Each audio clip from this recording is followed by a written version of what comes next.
우리에게 주신 하나님의 말씀은 창세기 30장 1절에서 24절까지입니다. 라헬이 자기가 야곱에게서 아들을 낳지 못함을 보고 그의 언니를 시기하여 야곱에게 이르되 내게 자식을 낳게 하라. 그렇지 아니하면 내가 죽겠노라. 야곱이 라헬에게 성을 내어 이르되 그대를 임신하지 못하게 하신 이는 하나님이시니 내가 하나님을 대신하겠느냐. 라헬이 이르되 내 여종 빌하에게로 들어가라. 그가 아들을 낳아 내 무릎에 두리니 그러면 나도 그로 말미암아 자식을 얻겠노라 하고 그의 시녀 빌하를 남편에게 아내로 주매 야곱이 그에게로 들어갔더니 빌하가 임신하여 야곱에게 아들을 낳은지라. 라헬이 이르되 하나님이 내 억울함을 푸시려고 내 호소를 들으사 내게 아들을 주셨다 하고 이로 말미암아 그의 이름을 단이라 하였으며 라헬의 시녀 빌하가 다시 임신하여 둘째 아들을 야곱에게 낳으매 라헬이 이르되 내가 언니와 크게 경쟁하여 이겼다 하고 그의 이름을 납달리라 하였더라. 레아가 자기의 출산이 멈춤을 보고 그의 시녀 실바를 데려다가 야곱에게 주어 아내로 삼게 하였더니 레아의 시녀 실바가 야곱에게서 아들을 낳으매 레아가 이르되 복되도다 하고 그의 이름을 가시라 하였으며 레아의 시녀 실바가 둘째 아들을 야곱에게 낳으매 레아가 이르되 기쁘도다 모든 딸들이 나를 기쁜 자라 하리로다 하고 그의 이름을 아셀이라 하였더라. 밀 거둘 때 르우벤이 나가서 들에서 합한 채를 얻어 그의 어머니 레아에게 드렸더니 라헬이 레아에게 이르되 언니의 아들의 합한 채를 청구하노라. 레아가 그에게 이르되 내가 내 남편을 빼앗은 것이 작은 일이냐. 그런데 내가 내 아들의 합한 채도 빼앗고자 하느냐. 라헬이 이르되 그러면 언니의 아들의 합한 채 대신에 오늘 밤에 내 남편이 언니와 동침하리라 하니라. 저물 때에 야곱이 들에서 돌아오매 레아가 나와서 그를 영접하며 이르되 내게로 들어오라. 내가 내 아들의 합한 채로 당신을 샀노라. 그 밤에 야곱이 그와 동침하였더라. 하나님이 레아의 소원을 들으셨으므로 그가 임신하여 다섯째 아들을 야곱에게 낳은지라. 레아가 이르되 내가 내 시녀를 내 남편에게 주었으므로 하나님이 내게 그 값을 주셨다 하고 그의 이름을 이사가리라 하였으며 레아가 다시 임신하여 여섯째 아들을 야곱에게 낳은지라. 레아가 이르되 하나님이 내게 후한 선물을 주시도다. 내가 남편에게 여섯 아들을 낳았으니 이제는 그가 나와 함께 살리라 하고 그의 이름을 스불론이라 하였으며 그 후에 그가 딸을 낳고 그의 이름을 디나라 하였더라. 하나님이 라헬을 생각하신지라. 하나님이 그의 소원을 들으시고 그의 태를 여셨으므로 그가 임신하여 아들을 낳고 이르되 하나님이 내 부끄러움을 씻으셨다 하고 그 이름을 요셉이라 하니 여호와는 다시 다른 아들을 내게 더하시기를 원하노라 하였더라. 아멘. 성경에는 임신하지 못하여 인고의 시간을 보내야만 했던 여인들의 이야기가 많이 나옵니다. 3대에 걸친 믿음의 조상들의 아내가 다 그랬는데 아브라함의 아내 사라를 시작으로 이삭의 아내 리브가에 이어 이번에는 야곱의 사랑하는 아내 라헬마저 아이를 낳지 못해 애가 타는 여인으로 등장합니다. 참으로 이상하지 않습니까? 하나님께서 아브라함을 부르시고 내가 너로 큰 민족을 이루겠다. 네 씨가 크게 번성하여 하늘의 별과 같고 바닷가의 모래와 같게 하겠다. 이렇게 약속을 주셨으면 결혼하자마자 빨리 태의 문을 열어주셔서 약속의 자손들을 쑥쑥 낳았으면 좋으련만. 사라는 기다리고 기다려도 약속의 후손을 얻지 못하자 몸종 하갈을 통해 이스마엘을 낳으면서 사라도 하갈도 힘든 시간을 보내야 했고 이삭은 아내 리브가의 부림으로 긴 세월 동안 하나님께 부르짖어 기도하는 기다림의 시간을 가져야 했고 그리고 라헬은 남편 야곱의 사랑은 독차지했지만 임신하지 못하면서 언니 레아와 끊이지 않는 치열한 경쟁을 하며 지내다 마침내 아이를 낳게 됩니다. 사라는 90세가 되어 생리적으로 아이를 낳는 것이 불가능했지만 하나님은 아브라함이 100세가 되었을 때 이삭을 낳게 하셨습니다. 아이를 낳지 못해 죽고 싶다고 앙탈하는 라헬을 향해 야곱이 성을 내며 이렇게 말합니다. 그대를 임신하지 못하게 하시는 이는 하나님이시라. 그리고 늘 라헬을 생각하고 계셨던 하나님, 늘 라헬의 소원을 듣고 계셨던 하나님은 마침내 때가 되어 그녀의 태를 여셨습니다.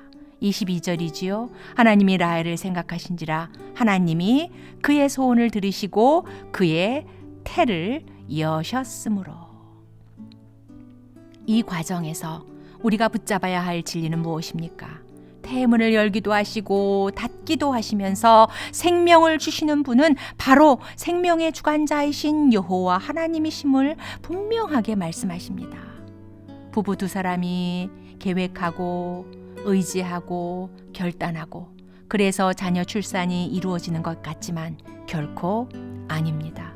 생명의 잉태는 오직 창조주 하나님의 섭리의 손길에 달려 있습니다.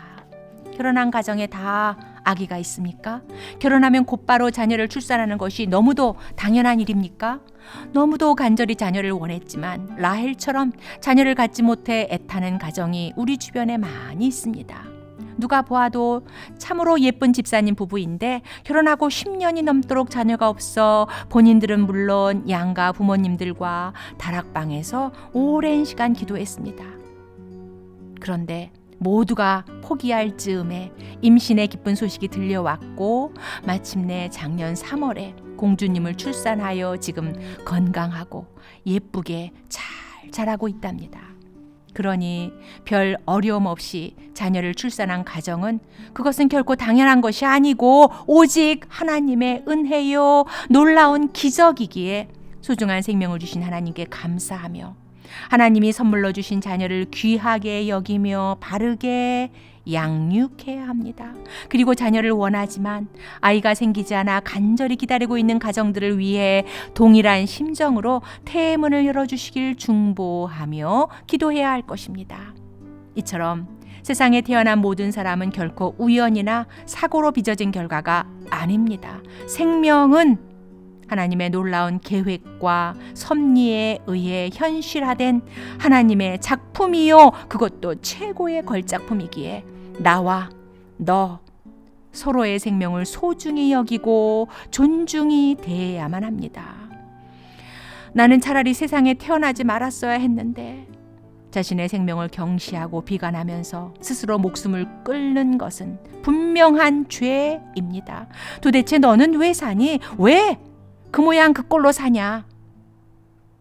타인의 생명을 조롱하고 무시하고 학대하면서 함부로 다루고 급기야 죽음으로까지 몰고 가는 것 또한 하나님 앞에 죄임을 확실히 알아야 할 것입니다.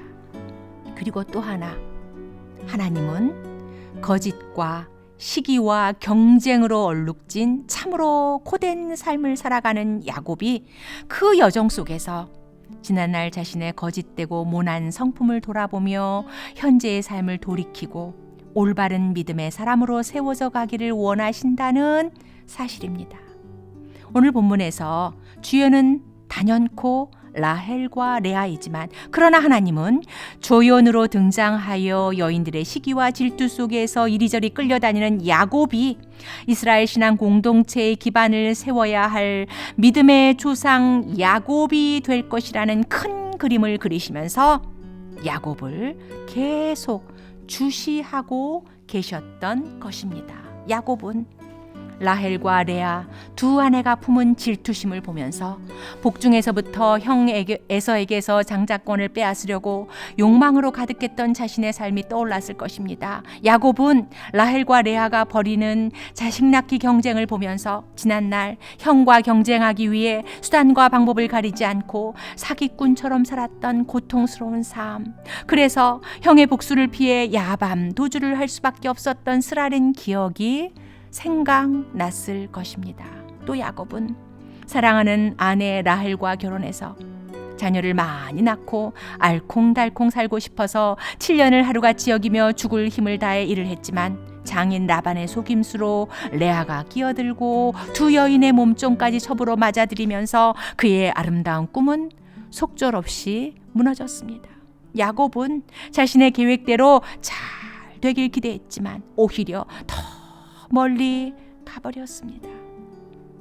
야곱은 태생적인 한계를 뛰어넘으려고 자신의 운명의 도전장을 내밀고 이를 악물고 무던히도 노력했지만 이 모든 과정에 하나님의 뜻을 찾고 하나님의 뜻을 따르기보다 자신의 계획대로 인간적인 욕심을 채우기 위해 살아왔음을 절감했을 것입니다. 그래서 라헬과 레아가 남편인 자신의 사랑을 독차지하고 자녀를 출산하기 위해 시기하고 질투하며 경쟁하는 것을 보면서 저들을 보니 꼭 내 모습을 보는 것 같구나. 내가 정말 잘못 살았구나. 가슴을 치며 후회하고 하나님 앞에 회개하면서 자신의 삶을 돌아보았을 것입니다. 그래서 야곱은 20년이라는 긴 세월 동안 생이별하고 원수지간으로 살았던 형 에서와의 만남도 결심할 수 있지 않을까 생각됩니다. 그리고 하나님은 이렇게 거짓과 술수, 그로 인한 고난과 고통 속에서 조금씩 변화되어가는 야곱을 야복 강가에서 만나 주십니다. 하나님은 현재 나의 삶에서, 옆에 있는 타인의 삶에서, 그리고 지금 세상에서 일어나고 있는 크고 작은 모든 일들을 통해 이미 세월이 흘러 희미해져 가고 심지어 까맣게 잊고 살아가는 과거, 우리가 저지른 잘못들과 죄악들을 보게 하십니다. 내 인생은 왜 꽈배기처럼 매번 꼬이기만 할까? 낙심하고 좌절만 하고 있는 나를 향해 하나님은 지난날의 나의 삶을 되돌아보며 잘못과 거짓이 있다면 바로잡고 타인에게 해를 입혔거나 아프게 했다면 그 모든 것들을 돌이켜 거짓 없는 믿음의 사람으로 살아가길 원하십니다. 저 사람은 어떻게 저런 죄를 짓고도 살 수 있을까?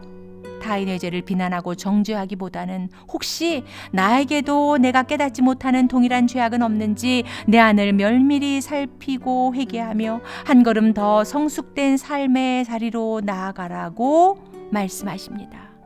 세상은 왜 이토록 혼돈과 무질서의 연속일까?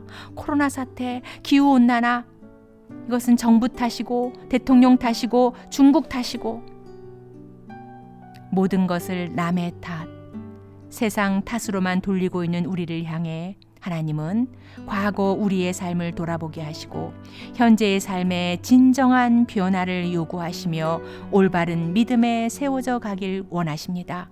하나님은 나 자신의 삶을 물론 우리 주변에서 일어나고 있는 크고 작은 사건과 상황을 통해서 우리의 모난 성품이 다듬어져 더 이상의 퇴보도 더 이상의 제자리 걸음도 아닌 그리스도의 장성한 분량에까지 이르기를 바라시면서 지금 우리의 변화를 주시하고 계십니다.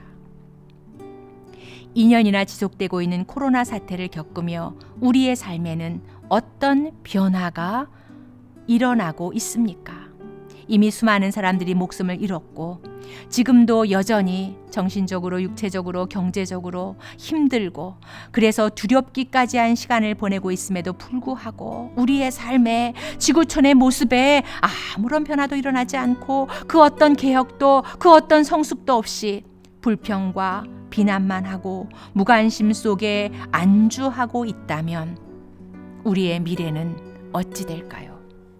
언약에 신실하신 하나님은 하나님의 언약 백성으로 삼으신 나, 바로 우리부터 생명을 귀중히 여기며 과거의 죄악을 돌아보며 철저히 회개하고 현재의 모난 성품과 거짓되고 불의하고 이기적인 삶의 모습들을 하나하나 고쳐가며 모든 면에서 하나님 보시기에 합당한 믿음의 사람으로 성숙되어져 가기를 간절히 원하시며 애타게 기다리고 계심을 우리는 반드시 꼭 기억해야 할 것입니다.